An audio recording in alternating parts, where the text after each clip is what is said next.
ठीक है, सभी को शुभ दोपहर। शुभ दोपहर। तो क्या हम सब अब तक के अपने लंबे दिन के बाद पूरी तरह जाग रहे हैं? हाँ, हाँ, जी हाँ। तो यह मेरे लिए सौभाग्य की बात है कि आज फिर यहाँ आकर आप सभी के साथ साझा कर रहा हूँ और सभी प्रस्तुतियों से मुझे बहुत आशीर्वाद मिला है। मुझे यहाँ की संगति, गर्मजोशी और मित्रता से बहुत आशीष मिली है और मैं परमेश्वर की स्तुति करता हूँ कि ब्रिटिश कोलंबिया के समर्पित भाई-बहन प्रभु और अपने लोगों से प्रेम करते हैं और चाहते हैं कि परमेश्वर की इच्छा हमारे राष्ट्रों में पूरी हो। तो मैं आज दोपहर को आपसे बात करने जा रहा हूं। इस प्रवचन का शीर्षक है 72 कुंवारी और उद्धार। और तो मैंने इसे कुछ हफ्ते पहले लिखा था क्योंकि यह विषय से जुड़ा है और यह वास्तव में परमेश्वर की क्षमा के बारे में बात करता है। और और मुझे लगता है कि जब आप उन लोगों की कहानियां देखते हैं जिन्होंने अत्यधिक कष्ट सहे हैं, तो नंबर एक तरीका जिससे लोग कैद, यातना और निर्वासन जैसी परिस्थितियों से गुजर पाते हैं, वह है क्षमा का अभ्यास करना। और क्षमा मसीही संदेश के केंद्र में है। आप क्षमा को विशेष रूप से इस्लाम, हिंदू धर्म या बौद्ध धर्म में नहीं पाते हैं। क्षमा वास्तव में एक अनूठा मसीही सिद्धांत है। और फिर भी यदि किसी समाज में ऐसे लोग नहीं हैं जो क्षमा प्राप्त करने के बाद क्षमा देने के लिए तैयार हों, तो वह समाज हिंसा, प्रतिशोध और पीढ़ियों तक चलने वाली दुश्मनी के चक्र में फंस जाता है। इसलिए क्षमा वास्तव में सुसमाचार का केंद्र है और यदि हमें धार्मिक स्वतंत्रता चाहिए, तो हमें उन लोगों को क्षमा करने में सक्षम और इच्छुक होना चाहिए जिन्होंने हमें चोट पहुंचाई है या हमारा उत्पीड़न किया है।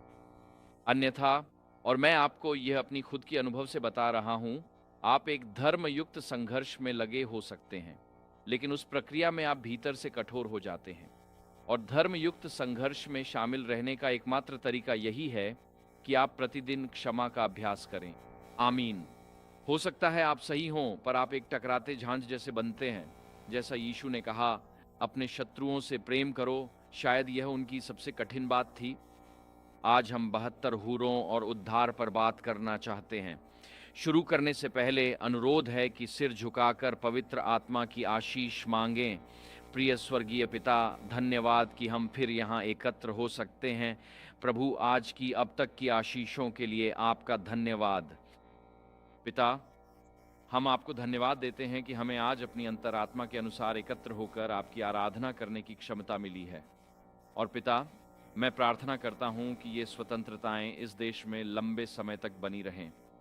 प्रभु, जब हम क्षमा के आश्वासन पर विचार करें, तो आपका पवित्र आत्मा जिसने इन शास्त्रों के अंशों को प्रेरित किया, मेरे माध्यम से यहाँ उपस्थित और ऑनलाइन देख रहे हर हृदय पर कार्य करे। प्रभु, मैं प्रार्थना करता हूँ कि हम सचमुच एक नए मार्ग पर चलने के लिए तैयार हों। प्रभु, मैं प्रार्थना करता हूँ कि हम नए विचारों के लिए तैयार हों। हमारे मन के नवीनीकरण से हमें रूपांतरित करें, हमारे पत्थर के हृदय को हटाकर कोमल हृदय दें। मैं प्रार्थना करता हूँ कि लोग हमारे जीवन में देखें कि धार्मिक स्वतंत्रता का अर्थ अतीत की समस्याओं से मुक्ति है, जो क्षमा द्वारा हमें मानवीय परिस्थितियों से ऊपर उठने में सक्षम बनाती है। तो प्रभु, जब हम साथ हैं, आप ही महिमान्वित हों। ये मेरी प्रार्थना यीशु के नाम में है। आमीन। ठीक है, तो ये हमारी यात्रा है आज दोपहर की। मैं एक संक्षिप्त परिचय के बाद इस प्रश्न पर विचार करूंगा कि इस्लाम और उद्धार, ईसाई धर्म और उद्धार क्या हैं, और फिर हम अपने निष्कर्ष पर आएंगे। तो मैं आज यहाँ यह उपदेश इसलिए दे रहा हूँ क्योंकि मैंने जाना है कि ब्रिटिश कोलंबिया में आपके यहाँ मुस्लिम आबादी में काफ़ी वृद्धि हुई है। आपने यहाँ मुस्लिम समुदाय के कुछ सदस्यों द्वारा हिंसा देखी है, जैसे कि मेट्रो या रेलवे सिस्टम या ट्रेनों पर कुछ हिंसक हमले हुए हैं। और मुझे लगता है कि यह ज़रूरी है कि हम समझना शुरू करें कि इस्लामी विश्वास के भीतर क्या हो रहा है और हम ईसाई होने के नाते अपने विश्वास को आकर्षक और प्रभावशाली तरीके से कैसे साझा कर सकते हैं। तो परिचय के तौर पर यह व्यक्ति यहाँ कुछ ही हफ्ते पहले अपने अंजाम तक पहुंचा। वह 28 फरवरी को चल बसा। आयतुल्ला अली खामेनेई, वे ईरान के इस्लामी गणराज्य के सर्वोच्च नेता थे और इस साल फरवरी में अमेरिका और इजराइल के एक हवाई हमले में उनकी मृत्यु हो गई। और यह इस्लामी गणराज्य और पश्चिम के बीच शत्रुता में हालिया वृद्धि को दर्शाता है।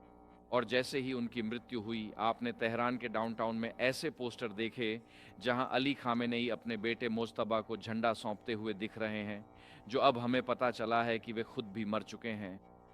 तो उन्होंने ऐसे पोस्टर लगाए जिसमें यह दिखाया गया कि सत्ता का हस्तांतरण पूरा हो चुका है और इस्लामी गणराज्य को नया नेता मिल गया है।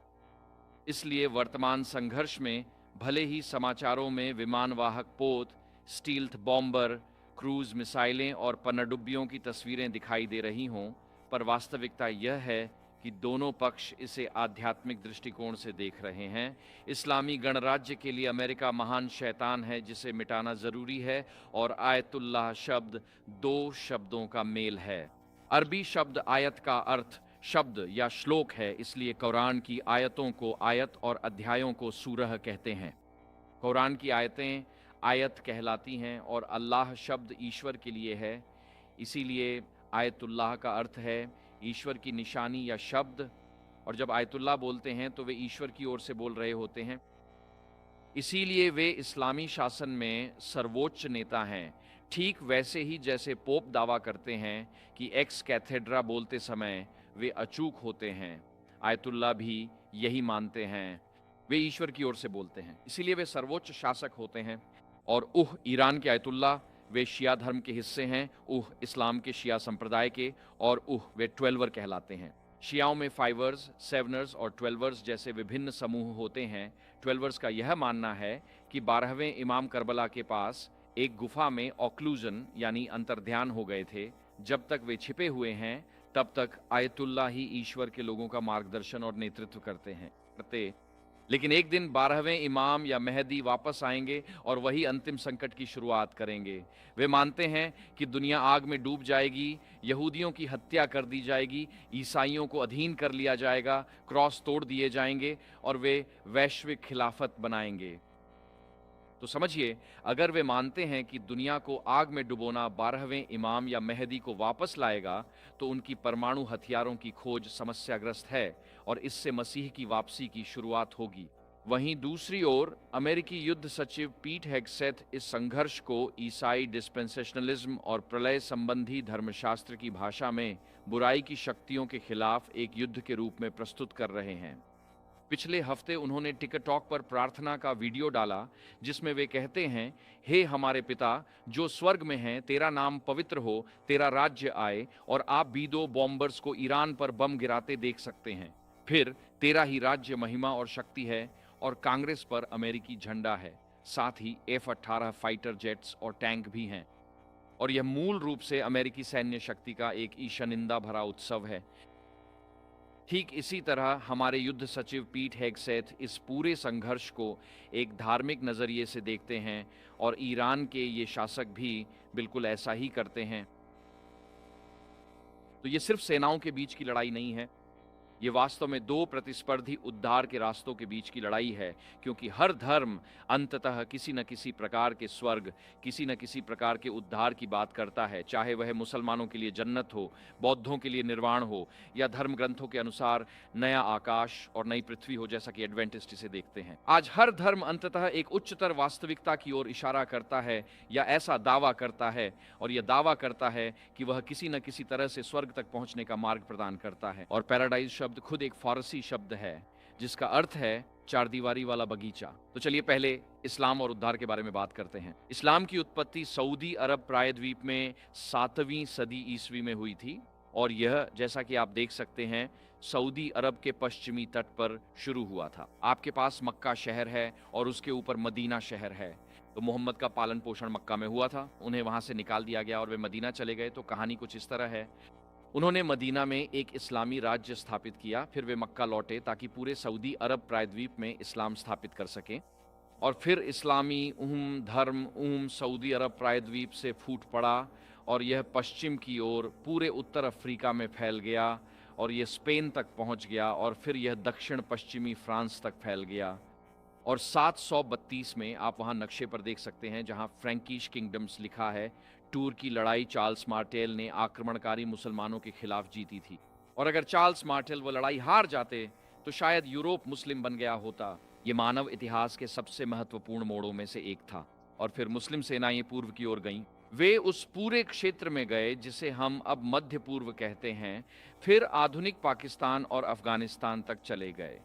मोहम्मद की मृत्यु के बाद मुस्लिम समुदाय का नेतृत्व उन लोगों के पास गया जिन्हें खलीफा कहा जाता था।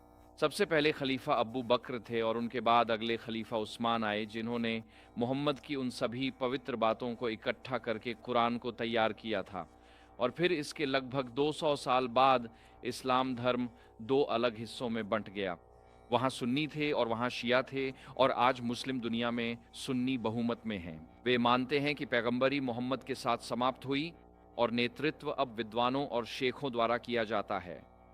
वहीं शिया मानते हैं कि पैगंबरी मोहम्मद के बाद 12वें इमाम तक जारी रही, इसलिए शिया वास्तव में सुन्नियों की तुलना में बहन एलेन वाइट की सेवकाई के प्रति अधिक खुले हैं, क्योंकि वे पैगंबरी को एक सतत प्रक्रिया के रूप में देखते हैं। लेकिन शिया अल्पसंख्यक थे और इसी कारण उन्हें सदियों तक सुन्नी मुसलमानों के खिलाफ विषम युद्ध लड़ना पड़ा। निश्चित रूप से पैगंबर मोहम्मद ने एक हदीस जारी की थी जब वे मदीना से युद्ध के लिए निकले। कुछ सैनिक जाना नहीं चाहते थे और पीछे घर पर ही रह गए। जब वे विजयी होकर लौटे तो लड़ने वाले सैनिकों ने पैगंबर मोहम्मद से यह सवाल किया, उन लोगों का क्या करें जो हमारे साथ नहीं लड़े? उनका जवाब था, मुनाफिकों को मार डालो। मोहम्मद का यही आदेश है जिससे आज ज़्यादातर इस्लामी आतंकवाद मुसलमानों के बीच ही होता है। ये मुसलमान बनाम ईसाई नहीं, बल्कि अक्सर मुसलमान ही मुसलमानों को मारते हैं, क्योंकि वे मानते हैं कि मुनाफिकों को मार डालो का आदेश उन्हें असहमत लोगों को मारने की छूट देता है।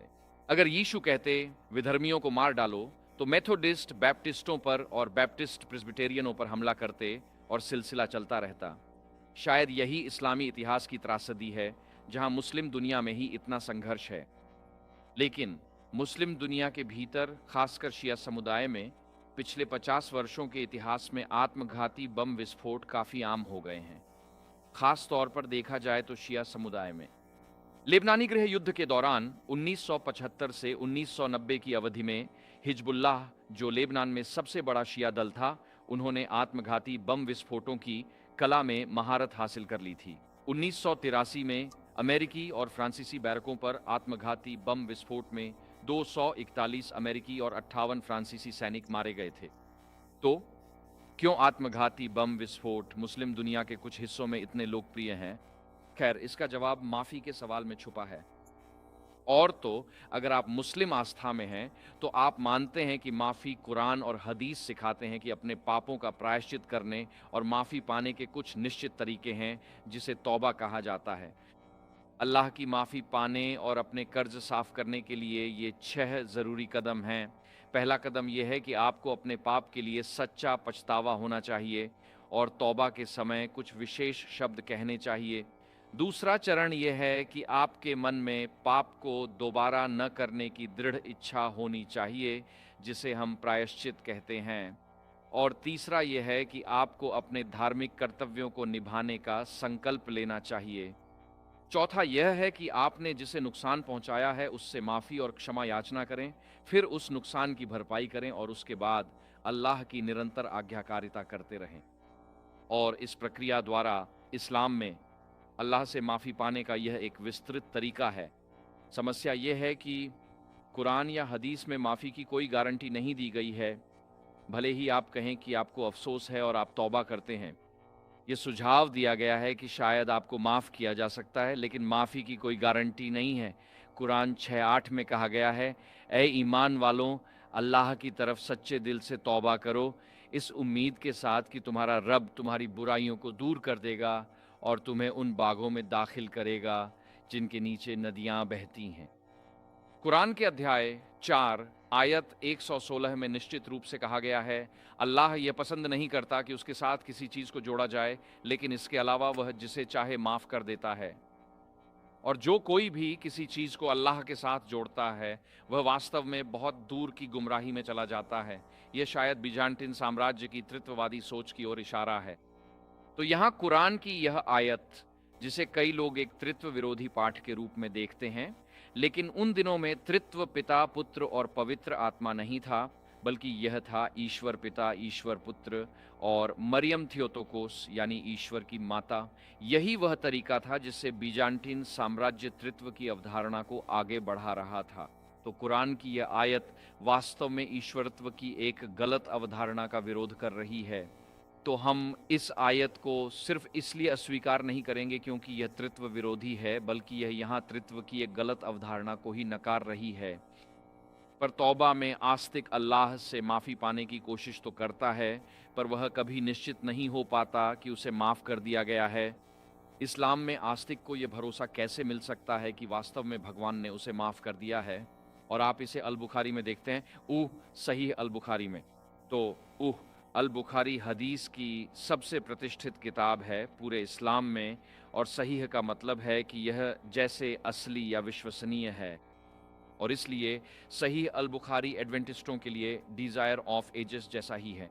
इसमें लिखा है, जो व्यक्ति अल्लाह की राह में पवित्र युद्धों में भाग लेता है और सिर्फ अल्लाह और उसके रसूलों पर विश्वास की खातिर निकलता है, अल्लाह उसे या तो इनाम या युद्ध में मिली संपत्ति के साथ वापस लाएगा अगर वह जीवित रहता है, या शहीद होने पर उसे जन्नत में दाखिल करेगा।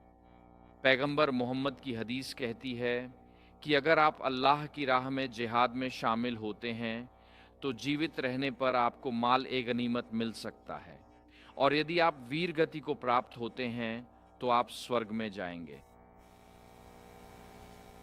अब यह किसी युवा आदमी के लिए काफी अच्छा सौदा है। कुरान 3:157 कहता है, अगर आप अल्लाह के रास्ते में मारे जाते हैं या मर जाते हैं तो उसकी माफ़ी और रहमत आपकी जमा पूंजी की तुलना में कहीं बेहतर है। यानी अल्लाह से आपको इस दुनिया की हर चीज़ से बड़ा इनाम प्राप्त होगा। सुन्नी और शिया इस्लाम में आम तौर पर सिखाया जाता है कि शहादत, जिसे इस्तिशहादी कहते हैं, मुसलमानों को उनके किसी भी पाप के बावजूद जहन्नुम से बचाकर जन्नत में प्रवेश दिला देगी। ये कुछ हद तक उसी तरह है जैसे क्रूसेड्स के दौरान पोप लोगों से गलत तरीके से कहते थे, अगर आप क्रूसेड्स में आकर लड़ेंगे तो आपके द्वारा किए गए और भविष्य में किए जाने वाले सभी पापों की पूरी माफ़ी मिल जाएगी। इसीलिए जिहाद पर इस्लाम में दी जाने वाली शिक्षा लगभग वैसी ही है जैसी पोप की क्रूसेड्स पर थी। हमारे लिए लड़ो और तुम्हें अपने सभी पापों के लिए पूरी माफ़ी की गारंटी है। शहादत से सीधे जन्नत, जिसमें आत्मघाती बमबारी भी शामिल है, तौबा की ज़रूरतों को दरकिनार कर देती है। ये आस्तिक के सभी पापों को मिटा देती है और जन्नत में प्रवेश की गारंटी देती है। एक और हदीस शहादत से मृत्यु के 7 लाभों की शिक्षा देती है। सबसे पहले आपको अपने सभी पापों की माफ़ी मिलती है। दूसरे, आपको जन्नत में जगह मिलती है। तीसरे, आपको कब्र के अजाब से सुरक्षा मिलती है। चौथे, आपको कयामत के दिन के डर से सुरक्षा मिलती है। पांचवें, आपको सम्मान का ताज मिलता है। छठे, आपको 72 हूरें या 72 कुंवारी मिलती हैं। और सातवें, और यह वाकई दिलचस्प है, आपको अपने 70 रिश्तेदारों के लिए सिफारिश करने का अधिकार मिलता है ताकि उन्हें मुक्ति मिल सके। तो अगर आप जिहाद में मरते हैं तो आपको अपने सभी रिश्तेदारों के लिए सिफारिश करने का अधिकार मिल जाता है। अब मैं अपने 70 रिश्तेदारों के नाम नहीं गिना सकता जिन्हें मैं जानता हूँ, ठीक है? कुछ को तो मैं बाहर ही रखना चाहूँगा, ठीक है? लेकिन कुछ लोग ऐसे भी हैं जिनका मैं नाम नहीं लूँगा। पर मेरे पास सिफारिश के लिए 70 रिश्तेदार नहीं हैं, फिर भी आपको 70 लोगों की सिफारिश करने का पूरा अधिकार मिल जाता है। और ये वही 72 हूरें या कुंवारी हैं जिनकी बात लोग अक्सर करते हैं कि जब आप जिहाद में मरते हैं तो आपको स्वर्ग में अपनी 72 कुंवारियाँ मिलती हैं। अब संख्या 72 कहीं भी कुरान में नहीं आती है, यह हदीस में आती है। कुरान में बार बार हूर अल ऐन का उल्लेख है, जो एक ऐसा शब्द है जिसे अक्सर काली आंखों वाली के रूप में व्याख्यायित किया जाता है। कभी कभी कुछ लोग उन्हें हूरें कहते हैं। उनका वर्णन ऐसी साथियों के रूप में है जिनकी निगाहें झुकी हैं, जो पुरुषों या जिन्हों द्वारा अछूती हैं और बागों के मंडपों में रहती हैं। इस्लामी परंपरा मानती है कि ये 72 कुंवारियां रोजाना फिर से कुंवारी हो जाती हैं। इन्हें जिहाद या शहादत में मरने वालों के लिए एक शाश्वत उपहार के रूप में प्रस्तुत किया गया है। और यही परंपरा यह भी मानती है कि दुनिया की वृद्ध महिलाएं जब मरती हैं तो स्वर्ग में उन्हें हमेशा के लिए कुंवारी के रूप में फिर से रचा जाता है। अब ब्रिटेन या स्पेन आने वाले मुसलमानों पर इसका प्रभाव यह है कि यदि आप आज के ब्रिटेन में एक युवा मुस्लिम पुरुष हैं और पार्टी करने, शराब पीने, नशा करने या बेचने, औरतबाजी जैसी अनैतिक जीवन शैली जीने का चुनाव करते हैं, तो शहादत में मृत्यु, जैसे लंदन में आत्मघाती बम विस्फोट, आपको स्वर्ग की गारंटी देता है। ये आपके परिवार की शर्म को मिटा देता है, यह आपके परिवार की इज्जत को बहाल कर देता है। यह 72 कुंवारी महिलाओं के साथ शाश्वत सुख का वादा करता है और यह सच में एक चमत्कार है क्योंकि इसमें सांसें नहीं हैं। पश्चिम की युवा मुस्लिम महिलाएं जो अफेयर, बांझपन या बलात्कार के कारण शर्मिंदगी और मुस्लिम समुदाय में अपमान झेलती है, उनके लिए आत्मघाती हमला या शहादत के जरिए मृत्यु उनकी शर्म मिटा देती है, अपराध बोध खत्म करती है, परिवार की इज्जत बहाल करती है और उन्हें स्वर्ग में अनंत जीवन की गारंटी दिलाती है। तो आप देख सकते हैं कि शहादत द्वारा मृत्यु का आकर्षण क्या है। तो सख्ती से कहें तो आत्महत्या सुन्नी और शिया इस्लाम में पूरी तरह से निषिद्ध है, लेकिन शहादत द्वारा मृत्यु निषिद्ध नहीं है। और इसलिए आज जब हम पढ़ते हैं या सुनते हैं कि इराक, इंडोनेशिया, वेस्ट बैंक या कहीं भी आत्मघाती हमलावर की खबर आई है, तो ये वास्तव में पूरी तरह से आत्मघाती हमले नहीं हैं। ये तो मोक्ष की गारंटी देने वाले हमले हैं। लोग अनंत जीवन पाने की कोशिश में लगे हैं, जैसा उनका धर्म उन्हें वचन देता है, और यही इन आत्मघाती हमलों की सबसे दुखद त्रासदी है। देखिए, जब युवाओं को जिहाद के बारे में बताया जाता है तो उन्हें विदेशी विजय पर जाने का मौका पसंद आता है। उन्हें अपनी मर्जी से हिंसा करने और लूटपाट करने की छूट मिलती है और शहीद होने पर स्वर्ग मिलता है। पर युवतियां युद्ध में उतनी रुचि नहीं रखती, लेकिन अगर वे चेक पॉइंट पर बटन दबा दें तो उनकी शर्म मिट जाती है, परिवार की इज्जत लौट आती है और उन्हें स्वर्ग में प्रवेश की गारंटी मिल जाती है। इसलिए आत्मघाती हमलों का एक बड़ा हिस्सा वास्तव में पुरुषों की बजाय महिलाओं द्वारा किया जाता है। और जब बात आती है तो वे मारने के लिए नहीं, बल्कि वे हमेशा की जिंदगी पाने के लिए ऐसा करते हैं। और यहाँ इस कमरे में कौन ऐसा है जो हमेशा की जिंदगी नहीं पाना चाहता? तो हम सब एक ही शुरुआती बिंदु से शुरू कर रहे हैं। और सवाल यह है कि इस्लाम एक निश्चित रास्ते से हमेशा की जिंदगी का वादा करता है। बाइबल परमेश्वर की क्षमा के बारे में क्या कहती है? क्योंकि इस्लाम में आपको कभी भी परमेश्वर की क्षमा की गारंटी नहीं मिलती, भले ही आप तौबा के 6 या 7 चरण पूरे कर लें। क्षमा हमेशा एक संभावना है, लेकिन ये कोई गारंटी नहीं है।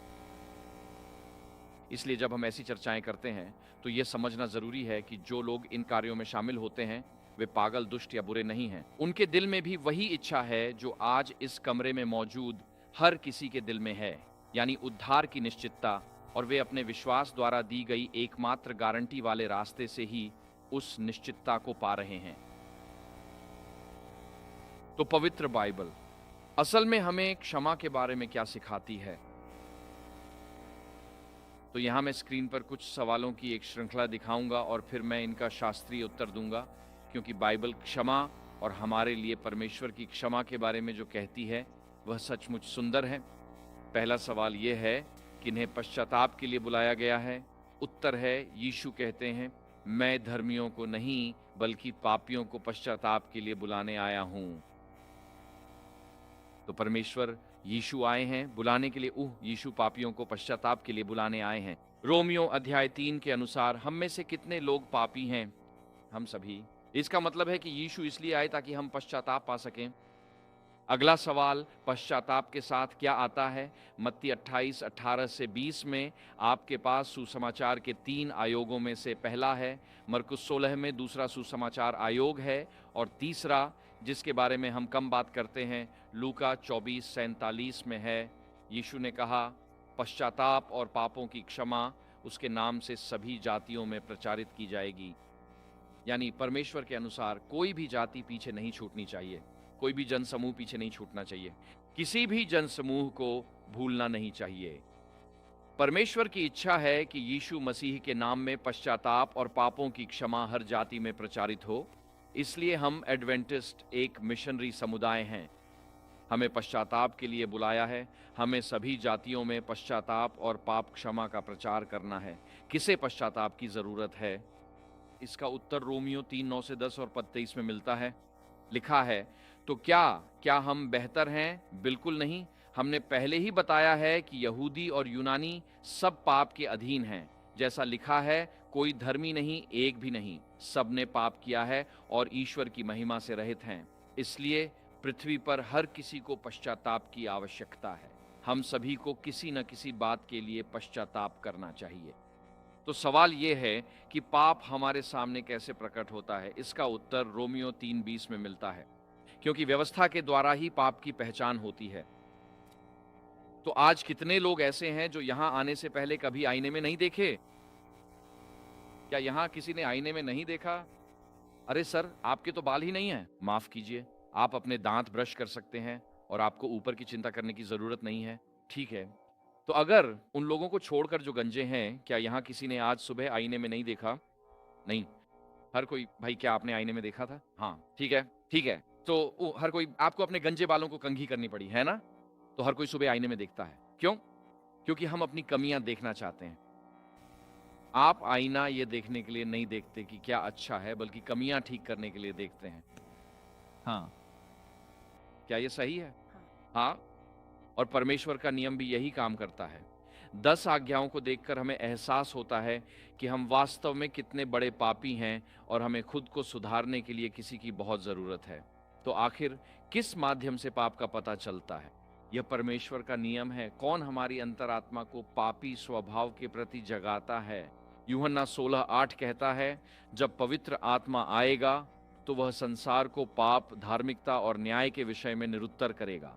पवित्र आत्मा की भूमिका है कि जब हम परमेश्वर के नियम को देखते हैं तो वह हमारे दिलों में एहसास दिलाता है कि हम पापी हैं और न्याय आने वाला है, लेकिन हमारे लिए धार्मिकता भी संभव है। कभी कभी शैतान हमारे कानों में ये बातें डालता है। इसे झूठा अपराध बोध कहा जाता है और वह कहता है, कॉनराड, जो तुमने पिछले साल किया था, उसके लिए भगवान तुम्हें कभी माफ नहीं कर सकते। भगवान बाकी सब कुछ माफ कर सकते हैं, लेकिन तुम्हें उसके लिए माफ नहीं कर सकते। इसे झूठा अपराध बोध कहते हैं, क्योंकि भगवान आपको पहले ही माफ कर चुके हैं। जब शैतान आपके कानों में ये बातें फुसफुसाए तो बाइबल के वचन से जवाब दें। कहें, पीछे हट शैतान। लिखा है, यदि हम अपने पाप मान लें तो वह विश्वास योग्य और न्यायी हमें क्षमा कर हर अधर्म से शुद्ध करेगा। शैतान सच्चे अपराध बोध की बातें भी फुसफुसाता है। सच्चा अपराध बोध गुप्त और अनकहे पाप से आता है, जहां आप बाहर से मसीही दिखते हैं पर निजी तौर पर पाप में लिप्त रहते हैं। शैतान कहता है, कॉनराड, तुम मसीही होने का दावा करते हो पर तुम्हारी जिंदगी सड़ी हुई और पाखंडी है। वह ऐसा इसलिए नहीं कहता कि वह आपको क्षमा के लिए मसीह के पास ले जाना चाहता है। वह चाहता है कि आप निराशा में डूब जाएं। जब पवित्र आत्मा आपसे बात करता है तो वह कहता है, हाँ तुम पापी हो, पर एक उद्धार करता है जो आज तुम्हें क्षमा करने को तैयार है। पश्चाताप करने वाला पापी क्या करता है? भजन संहिता 28:18, मैं अपना अधर्म मानता हूं, मैं अपने पापों पर दुखी हूं, इसलिए हम अपनी अधर्मता स्वीकार करते हैं। क्या यह कहना मुश्किल है कि हमें अफसोस है? मैंने 26 साल की अपनी बहुत ही सुखद शादी के अनुभव में यह अच्छी तरह सीखा है कि बिना माफी के काम चलाना कितना सरल है। अगर मेरी कही बात से आपको बुरा लगा हो तो मुझे बहुत अफसोस है, यह माफी नहीं है। मुझे बहुत अफसोस है कि इस समय आपके मन में नकारात्मक भावनाएं हैं। मुझे बहुत अफसोस है कि आप अगले कुछ दिनों तक मुझसे नाराज रहने वाले हैं। उस आदमी जैसा जिसने पत्नी से कहा, मैं बॉल गेम देखने जा रहा, 3 घंटे साइलेंट ट्रीटमेंट देना। तो सच्चे मन से पश्चाताप करने वाला पापी, क्या किसी ने कभी ऐसा नहीं किया? खैर, अब आप जानते हैं, मैं अपनी बुराइयों को मानता हूं, मुझे अपने पापों का खेद है। आज दोपहर मैं अपनी गलतियां मान रहा हूं। स्वीकारोक्ति कितनी विशिष्ट होनी चाहिए, अब यह सच में जरूरी है।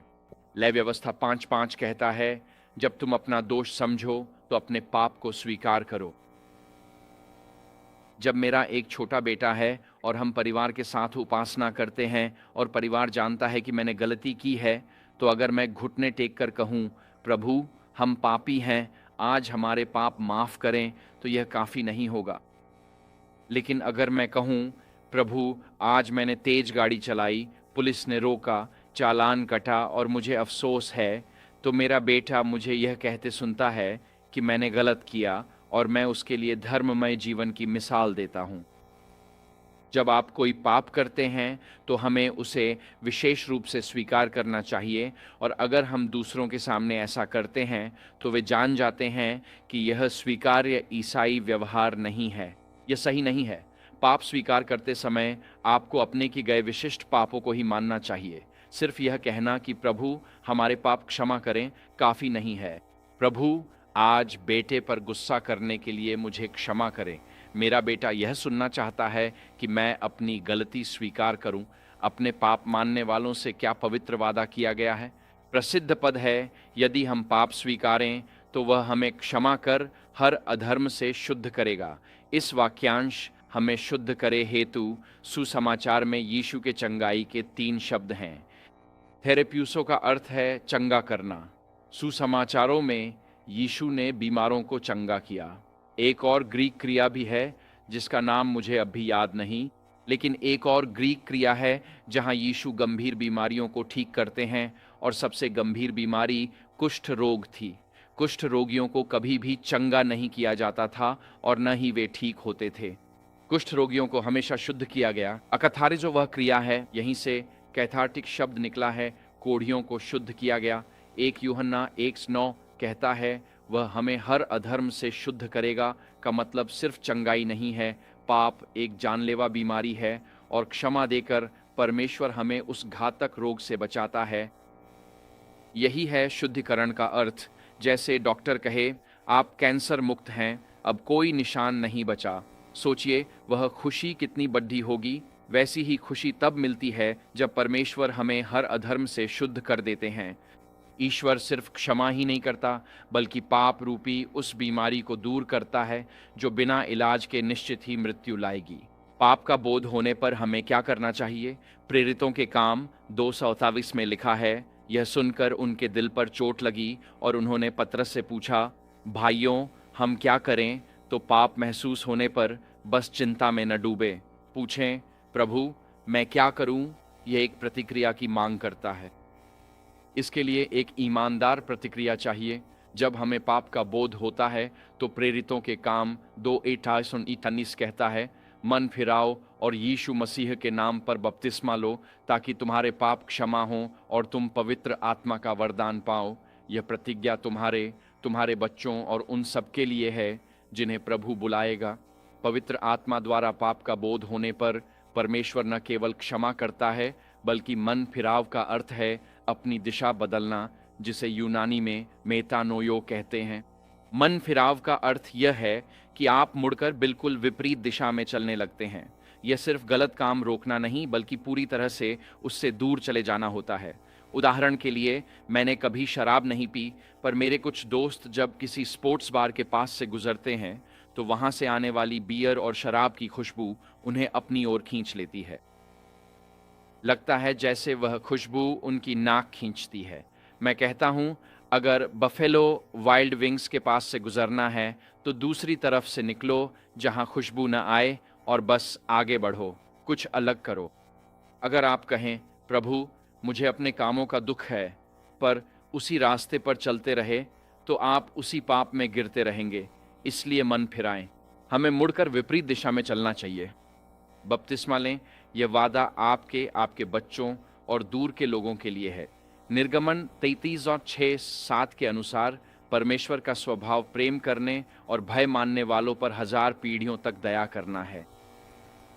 आदम से लेकर आज तक 1000 पीढ़ियां नहीं हुई हैं, यानी आज किसी एक पुरुष या महिला का प्रभु की ओर मुड़ना उनके परिवार की वंशावली को कई पीढ़ियों तक परमेश्वर की आशीषों के लिए खोल देता है। आज परमेश्वर की ओर मुड़कर आप अपना वंश बदल सकते हैं और भावी पीढ़ियों के लिए उन आशीषों के द्वार खोल सकते हैं जिन्हें वे जानते भी नहीं। कई बार यहूदा के राजा बेवफा निकले, पर परमेश्वर ने नबियों से कहा, तुम दुष्ट रहे हो, फिर भी अपने दास दाऊद के कारण मैं तुम पर दया करूंगा। आप ये बात पूरे 1 और 2 राजा तथा 1 और 2 इतिहास में देखते हैं। इसलिए परमेश्वर दयालु है। जब हम पश्चाताप और विश्वास के साथ उसकी ओर मुड़ते हैं तो न केवल हमें बल्कि हमारी आने वाली पीढ़ियों को भी उसकी वाचा और आशीषें मिलती हैं। क्या परमेश्वर हमें क्षमा करने के लिए तैयार है?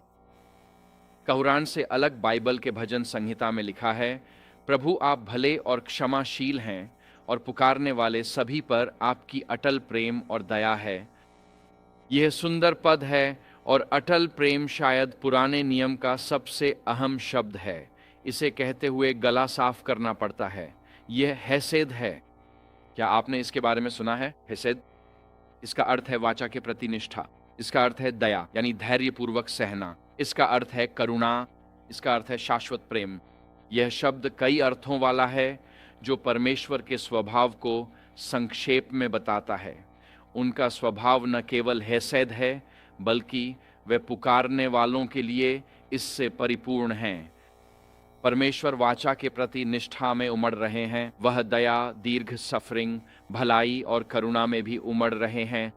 और जब दाऊद ने बतशेबा के साथ किए अपने पाप को परमेश्वर के सामने स्वीकार किया, तो पश्चाताप करते हुए कहा, हे परमेश्वर, अपनी हेसेद के अनुसार मुझ पर दया कर और मेरे अपराधों को मिटा दे।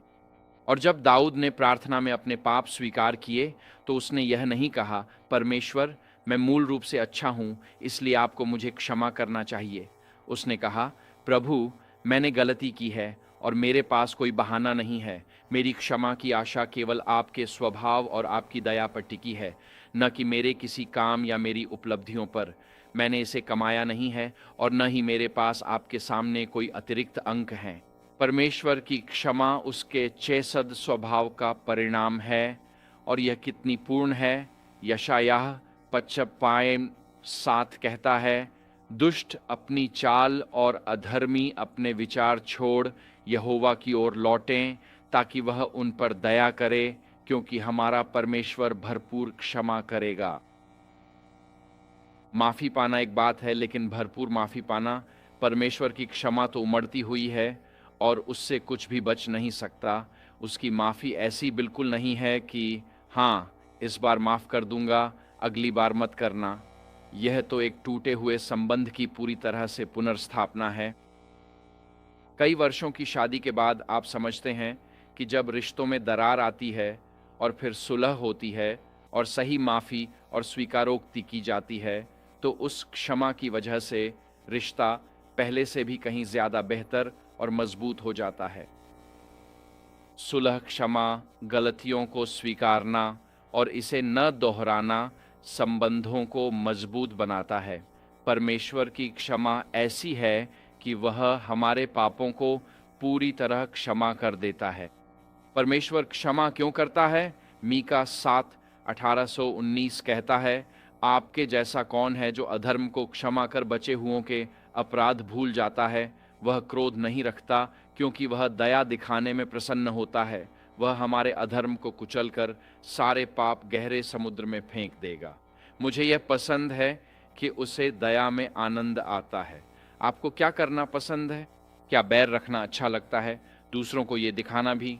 मैं भाई से बहुत लड़ता था और वो मुझे मारता था। मैं उसे मारता, वो मुझे जोर से मारता, मैं उसे गिराता। हम यूं ही एक दूसरे को माफ़ करते। लड़के ऐसे ही लड़ते हैं ना? मैं तुम्हें दिखाऊंगा, तुमने मुझे मारा, मैं तुम्हें 20% जोरदार मारूंगा। और हम इंसान ऐसे ही व्यवहार करते हैं, लेकिन भगवान वे बदला लेने में आनंद नहीं लेते। भगवान अपने बच्चों पर दया दिखाने में आनंद लेते हैं। उन्हें इसमें आनंद आता है। ये सिर्फ काम नहीं, बल्कि वे इसका आनंद लेते हैं। ये उत्सव जैसा है। यह कुछ ऐसा है जिसे वे करने के लिए उत्सुकता से इंतजार करते हैं, क्योंकि हम उनके बच्चे हैं। तो फिर भगवान हमारे प्रति सहनशील क्यों हैं? प्रभु वादा निभाने में देर नहीं करता, बल्कि वह तुम पर धीरज रखता है, ताकि कोई नाश न हो और सबका मन फिरे। हम सब भगवान के बच्चे हैं, और मैं नहीं चाहता कि मेरे कोई भी बच्चे नाश हों। और जब आपके बच्चे होते हैं तो हर दिन एक नया दिन होता है। हर दिन आप कुछ बेहतर की आशा करते हैं। मुझे पता है कि कल क्या समस्याएं थीं, लेकिन कल बेहतर हो सकता है। हम इस पर काम करेंगे। यहाँ कुछ माता पिता सिर हिला रहे हैं। ईश्वर का स्वभाव यही है कि वह नहीं चाहता कि हम में से या इस कमरे में कोई भी नाश हो। इसलिए वह अपनी प्रतिज्ञा में धीमा नहीं है। उसका पुनरागमन होगा, पर वह धैर्य रख रहा है ताकि अधिकतम लोग बच सकें। अगला सवाल है, क्षमा में कैलवरी की क्या भूमिका है? लिखा है, उसने स्वयं हमारे पापों को क्रूस पर उठा लिया, ताकि हम पापों से मुक्त होकर धार्मिकता के लिए जी सकें। उसकी चोटों से तुम चंगे हुए हो। यीशु इसलिए नहीं मरे कि हम पाप में रहें, बल्कि इसलिए कि हम अपने जीवन में पाप की उपस्थिति और शक्ति से मुक्त हों और धार्मिकता के लिए जीवन जी सकें। हमारे पास 10 आज्ञाएं हैं। अगर इनका पालन संभव न होता तो पाप व्यवस्था का उल्लंघन न कहलाता और इसे तोड़ने पर आपको अनंत विनाश मिलता है। लेकिन अगर 10 आज्ञाओं का पालन असंभव है तो परमेश्वर क्रूर है, क्योंकि वह हमें न मान पाने पर अनंत दंड देता है। इसलिए इनका पालन संभव होना चाहिए। इसलिए यीशु ने हमें पापों से छुड़ाने के लिए जान दी। व्यक्तिगत पाप और पतित स्वभाव में अंतर है। जैसे कि मैं अब भी बूढ़ा हो रहा हूं और मेरे बाल सफेद हो गए हैं, जैसा कि आप देख सकते हैं। मैंने हाल ही में एक चर्च में मजाक भी किया था। मैंने कहा मैं आमतौर पर ग्रे सूट पहनता हूं और हर सुबह एक ग्रे विग भी लगाता हूं। मेरी पत्नी जानती थी कि मैं इसमें सच नहीं बोल रहा था, लेकिन मैं एक पापी हूं, मैं एक पापी प्राणी हूं, मैं एक पतित प्राणी हूं। और इसलिए भले ही मैं अगले 20 साल तक सोता रहूं, मैं धीरे धीरे मरता रहूंगा। मैं पाप तो नहीं कर रहा होता, लेकिन मैं व्यक्तिगत पाप नहीं करता, लेकिन मैं धीरे धीरे मरता रहता। और इसलिए यीशु मसीह ने इसलिए प्राण दिए ताकि हम पापों से मुक्त हो सकें और धार्मिकता के लिए जी सकें। उनके घावों से आप चंगे हुए हैं। यीशु ने प्राण दिए ताकि उनके निवास से हम पाप और अतीत की गुलामी से मुक्त हों। अब हमें लतों या जंजीरों में बंधना नहीं है। हमारी शर्म का क्या? पूरी बाइबल मध्य पूर्वी सोच में लिखी गई है। हम सुसमाचार को पाप से मुक्ति मानते हैं। बाइबल सुसमाचार को शर्म और सम्मान के नजरिए से भी दिखाती है। इब्रानियों में लिखा है, यीशु जो हमारे विश्वास के कर्ता हैं, उन्होंने सामने रखी खुशी के लिए शर्म की परवाह किए बिना क्रूस सहा और अब परमेश्वर के सिंहासन के दाएं विराजमान हैं। तो कलवरी पर यीशु ने मेरी शर्म उठाई। यह पश्चिमी सोच के लिए शायद कम महत्वपूर्ण हो, पर शर्म और सम्मान की संस्कृति वाले मुस्लिम या मध्य पूर्वी लोगों के लिए, जो पाप के बजाय ईश्वर के सामने शर्म महसूस करते हैं, यह बहुत बद्धा सवाल है कि वे ईश्वर के सामने आदर से कैसे खड़े हों। वे ऐसा कर सकते हैं क्योंकि कलवरी के क्रूस पर यीशु ने सारा अपमान सहा और शर्म की परवाह नहीं की। यीशु ने हमारी शर्म उठाई और हमारे पापों का बोझ लिया। यूहन्ना अध्याय 1:29 कहता है, देखो परमेश्वर का मेमना जो संसार का पाप उठा ले जाता है। क्या यह शुभ समाचार नहीं है? वह पूरी दुनिया का पाप उठा ले जाता है। शुक्र है कि यीशु इसी मकसद से आए थे। क्या यीशु की दया का प्रस्ताव मध्य पूर्व के लोगों तक भी पहुंचता है? बिल्कुल। सुसमाचार सिर्फ पश्चिम के लिए नहीं है। इसकी शुरुआत मध्य पूर्व में हुई। योना की पुस्तक में नीनवे के लोग जो आज के इराक में थे, उनके बारे में लिखा है, जब परमेश्वर ने उन्हें अपनी बुरी राहों से मुद्दते देखा तो उसने अपना मन बदल लिया और उन पर विपत्ति नहीं लाई। तो परमेश्वर की दया का प्रस्ताव केवल पश्चिमी लोगों के लिए नहीं है। परमेश्वर की दया का प्रस्ताव मध्य पूर्व के लोगों के लिए भी है। और अगर आप आज इराक जाएं तो उत्तर का शहर मोसुल ही प्राचीन नीनवे है और इराक का वह प्रांत नीनवे के मैदान कहलाता है। इसे ही नीनवे के मैदान कहा जाता है। और आज इराक में सबसे बड़ा ईसाई समुदाय जातीय असीरियन है। वे अशूरियों के वंशज जिनको योना ने योना की पुस्तक में उपदेश दिया था। जैसे योना का प्रभाव 2400 सालों तक या उसके उपदेश देने के 2600 सालों तक बना रहा है।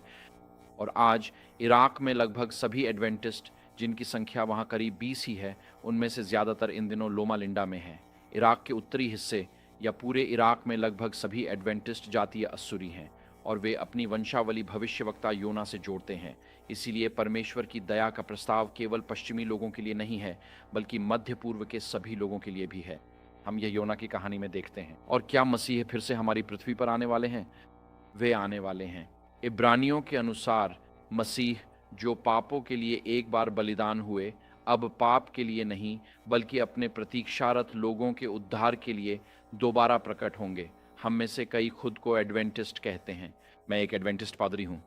क्या शैतान जानता है कि यीशु फिर से आने वाले हैं?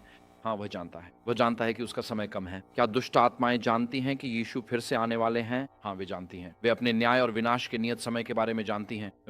और क्या तांत्रिक लोग जानते हैं कि यीशु फिर से आने वाले हैं? ओह हाँ, वे जानते हैं कि यीशु फिर से आने वाले हैं। लगभग पूरे इस्लाम में ईसा के अवतरण में विश्वास है, यानी मसीह का दूसरा आगमन। अधिकांश ईसाइयों को यीशु के आगमन के बारे में कुछ न कुछ जानकारी है।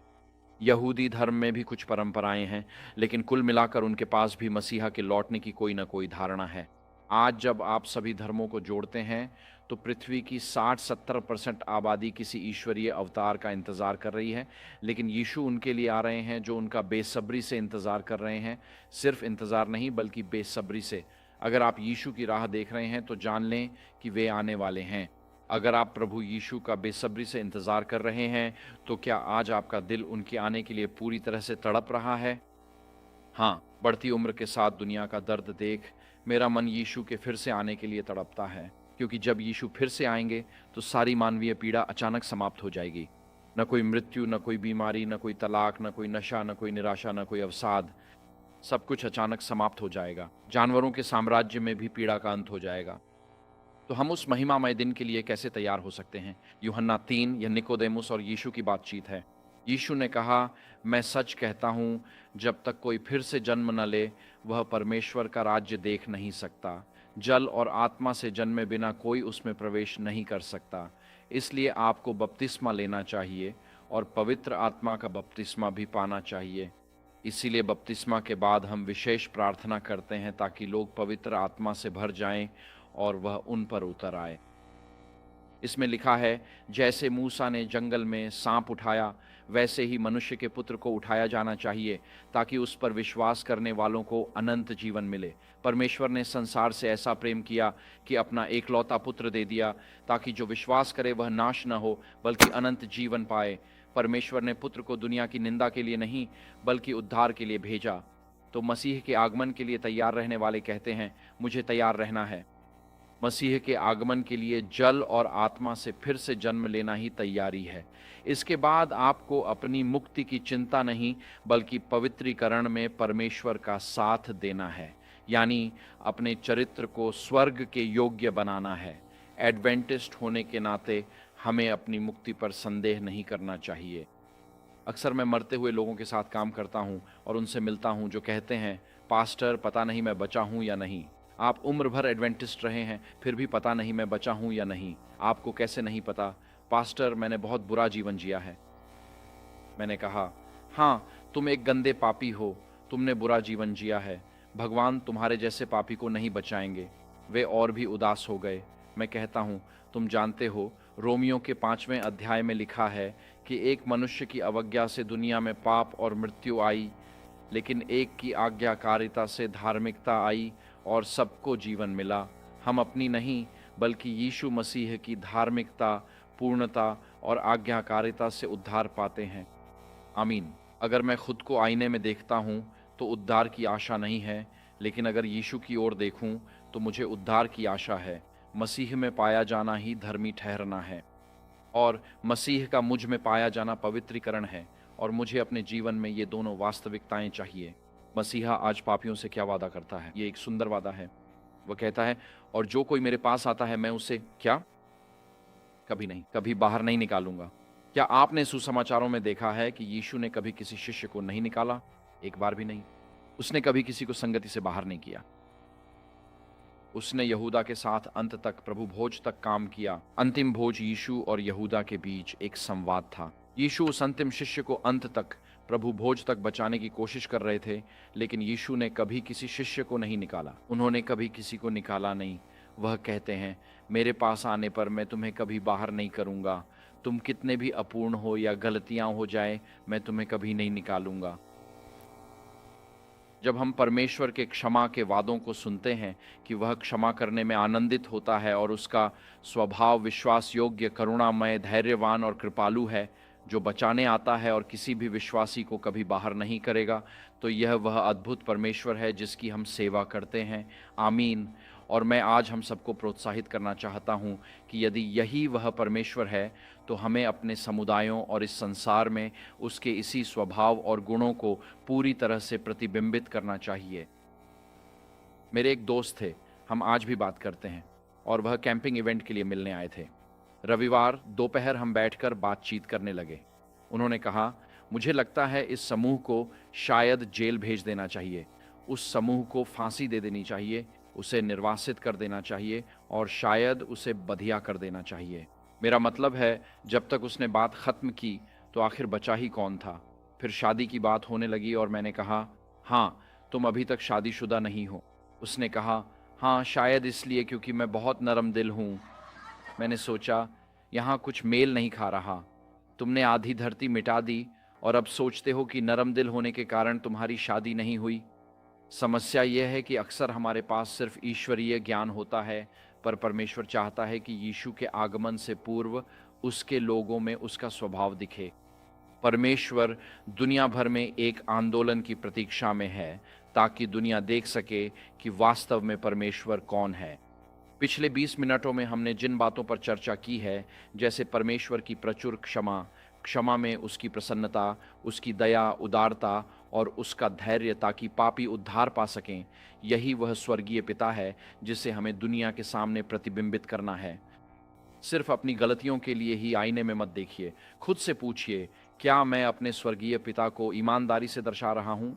क्या लोग मुझ में परमेश्वर का स्वभाव, दया, करुणा और क्षमा देखते हैं? क्या वे बीते पापों और शर्म को मिटाने की चाह देखते हैं?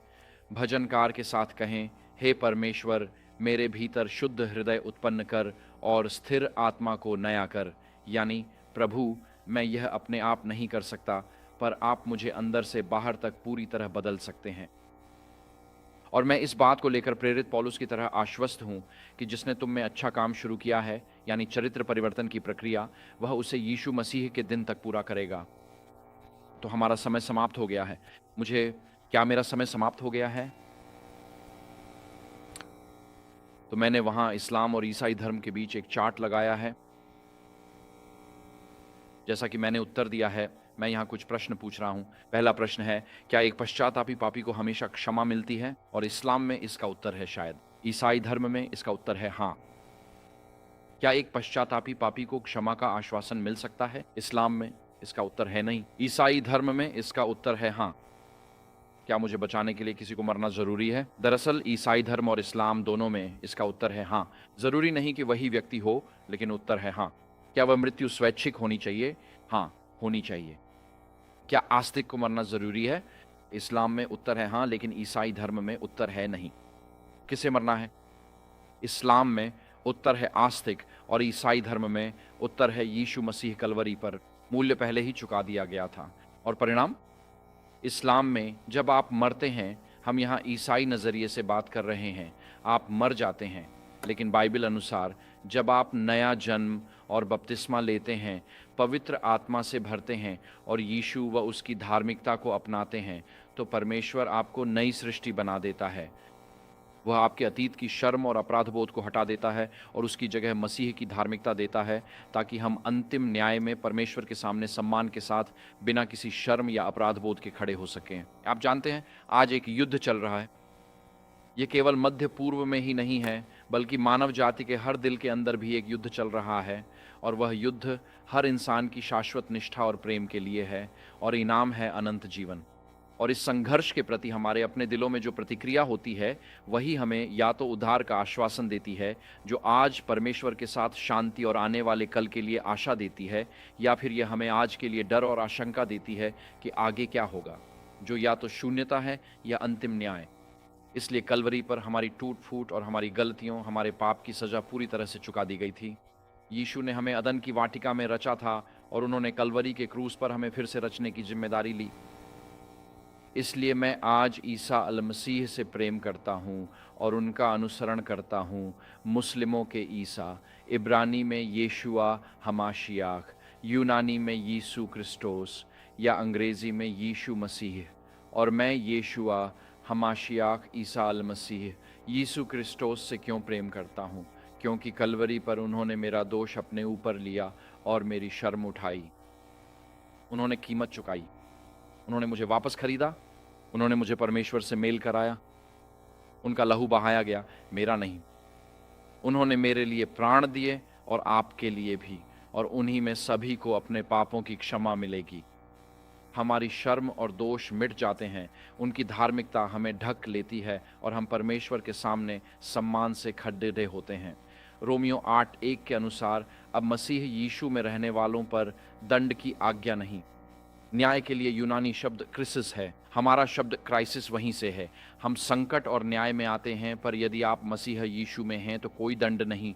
दंड के लिए शब्द क्रिमा है, क्रिमिनल शब्द भी वहीं से निकला है। हम न्याय के दायरे में तो आते हैं, पर मसीह यीशु में होने पर हमें भरोसा है कि हम अपराधी नहीं ठहरेंगे। इसलिए मसीह यीशु में हमें अंतिम न्याय से डरने की ज़रूरत नहीं है।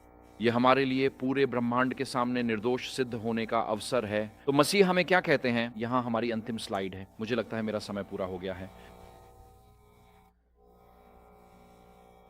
भाई, मैं अभी भी यहाँ ईस्टर्न टाइम पर ही काम कर रहा हूँ।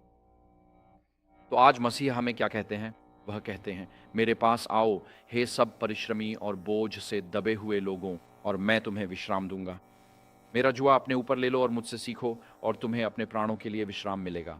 क्योंकि मेरा जुआ सहज है और मेरा बोझ हल्का है। मुझे नहीं पता कि आज आप कौन कौन से बोझ लेकर इस घर में आए हैं। मुझे नहीं पता कि आप किस तरह की शर्मिंदगी और काश हो सकता था, करना चाहिए था जैसी भावनाएं लेकर इस दरवाजे से अंदर आए हैं। लेकिन अगर आप एक सामान्य इंसान हैं तो शायद आप यहाँ कुछ पश्चातावों के साथ आए होंगे। आप इस इमारत में इस भावना के साथ आए हैं कि शायद मैंने हाल ही में कभी प्रभु से दूर हो गया हूँ, शायद मैं कुछ प्रिय पापों को छुपा रहा हूँ, शायद मुझे किसी से मेल मिलाप करने की ज़रूरत है, शायद आज बच्चों को चर्च के लिए तैयार करते हुए मैंने अपना धैर्य खो दिया और वे चर्च में आते समय थोड़े आहत हैं। वे देखते हैं कि पापा चर्च के लिए मुझे तैयार करते समय एक गुस्सैल राक्षस से एक फरिश्ते में बदल जाते हैं, और कुछ तो सही नहीं है। आप में से कुछ मुस्कुरा रहे हैं, आप समझ रहे हैं। यीशु हम सभी से कहते हैं, मेरे पास आओ हे सब थके और बोझ से दबे लोगों, और मैं तुम्हें विश्राम दूंगा। हर कोई जो थका हुआ और बोझिल है, और यीशु हमें विश्राम देंगे। मैं यीशु से प्रेम और उनका अनुसरण करता हूँ, क्योंकि उन्होंने मेरे लिए जो किया, जो वे कर रहे हैं और जो वे करेंगे, उस पर मुझे भरोसा है। आमीन। और मैं अपने जीवन में किसी और का अनुसरण करने की कल्पना भी नहीं कर सकता। आमीन। जैसा कि मैंने कहा, मैं ब्रिटिश, आयरिश या अमेरिकी हो सकता हूँ, पर मुख्य बात यह है कि अनुग्रह से मेरा उद्धार हुआ है। आमीन। ये धार्मिक स्वतंत्रता का सब बात है। मैं आपको प्रोत्साहित करना चाहता हूँ, हम ऐसे देश में रहते हैं जहाँ आप मसीह को चुन सकते हैं। आज भी मसीह को चुनें। इस निर्णय को टालें नहीं, बल्कि आज ही मसीह को चुनें। उनसे अपने जीवन का प्रभु बनने और पाप से उद्धार की प्रार्थना करें। वे कहते हैं, मुझसे और मेरी आज्ञाओं को सीखो। मसीह की शिक्षाओं पर चलने से वे आपके रास्ते अद्भुत रूप से सीधे कर देते हैं। आमीन। पीछे मुड़कर देखने पर मैं कह सकता हूँ कि परमेश्वर ने यहोशू से जो भी वादे किए थे, वे मेरे जीवन में भी पूरे हुए हैं। आमीन। चाहे आप युवा हों या वृद्ध, एडवेंटिस्ट हों या नहीं, मसीहा आपके लिए आया था और उसके वादे आपके लिए हैं। आज परमेश्वर को क्यों न चुनें?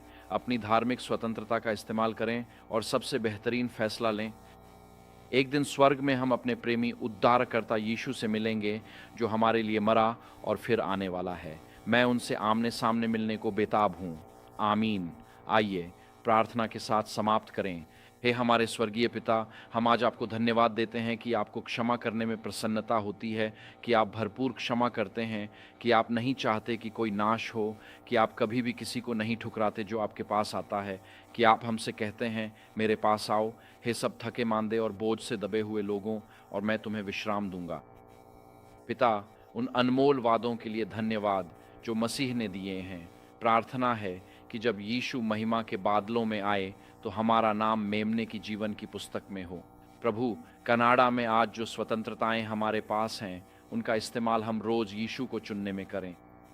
मेरी प्रार्थना है कि हम उनकी पवित्र आत्मा से पूरी तरह भर जाएं, ताकि हमारा जीवन आपकी भलाई, दया और विश्वास योग्यता का प्रमाण बने। हे पिता, लोग हमें देखकर प्रतिदिन यीशु मसीह के स्वरूप को देख सकें, और जैसा यूहन्ना ने कहा था, मसीह बढ़े और मैं घटूं। प्रभु, प्रार्थना है कि हम कम हों और प्रभु यीशु हम में बढ़ें। पिता, धन्यवाद कि जो अच्छा कार्य आपने हमें से प्रत्येक में शुरू किया है, उसे आप पूरा करेंगे। तो पिता, हम आपके हाथों में हैं, और यीशु, जब आप फिर से आएं, कृपया मुझे ढूंढने आएं। हम आपके नाम से प्रार्थना करते हैं। आमीन।